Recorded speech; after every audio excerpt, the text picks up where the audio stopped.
Welcome to this week's Editor's Picks. I'm Joe Anselmo, Aviation Week and Space Technologies Editor-in-Chief. And joining me is Ben Goldstein, the author of this week's cover story. Ben, lots of talk about how China has come from seemingly nowhere to dominate the electric automobile industry. They seem to be doing the same thing with advanced air mobility or air taxis. That's the subject of your story. Yeah, totally. Now, my story specifically looks at the company AutoFlight, a Shanghai-based company, and their V5000 Matrix aircraft, which is really kind of a game changer in the eVTOL space. And in a lot of ways, it shatters a lot of the existing assumptions about what an eVTOL is and what its capabilities are.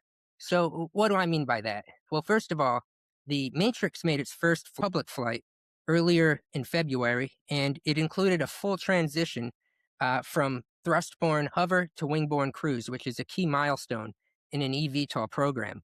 The reason it's such a big deal is this is by far the largest aircraft, eVTOL aircraft, to ever have flown.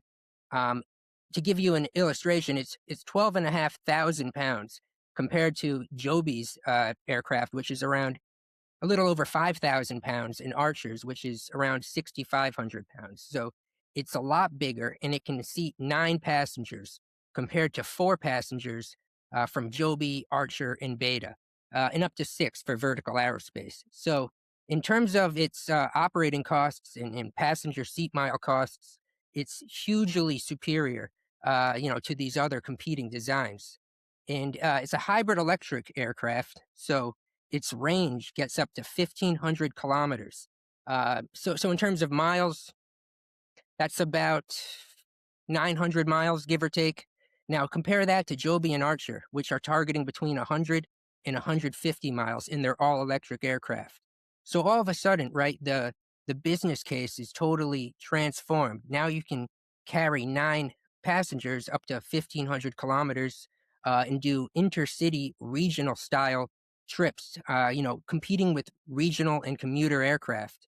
Whereas Archer and Joby are just targeting these short urban air taxi hops, 10 to 20-minute flights.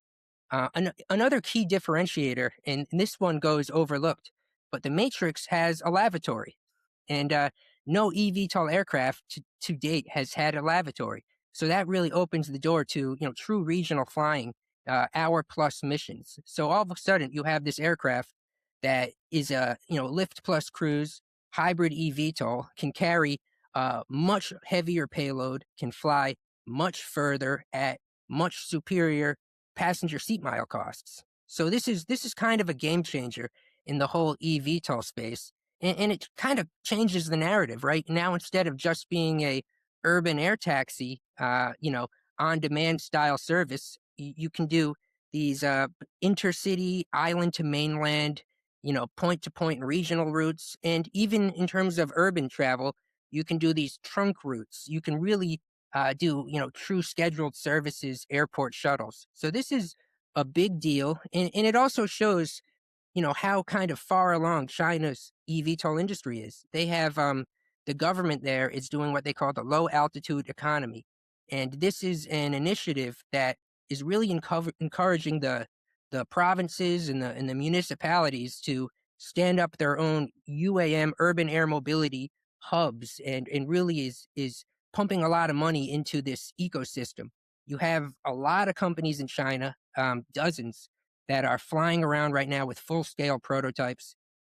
So in all senses, the industry there is very far along. Now, in the United States, we have our own companies that are flying with full scale prototypes. We have the upcoming eVTOL integrated pilot program, which is a public private initiative that is going to be hopefully starting around this summer and last for 3 years. That we're hoping that's going to help get the industry off the ground, operating in real airspace and real representative style missions. But right now with this V5000 Matrix aircraft, China has really shown that the existing assumptions about what an eVTOL should be, may have to be rethinked. And for the West to compete right now, we don't really have an answer to the V5000 Matrix. So, like I said, it's a game changer. It really, I think, shatters the assumptions about eVTOL And for people who are closely following this industry, it's a real moment, where we take a step back and we think, wow, is this what's technically possible, and what does this mean for the competition between the United States and China? An air taxi with a toilet. Didn't see that one coming. Thanks, Ben. And you can read Ben's story in the new edition of Aviation Week and Space Technology.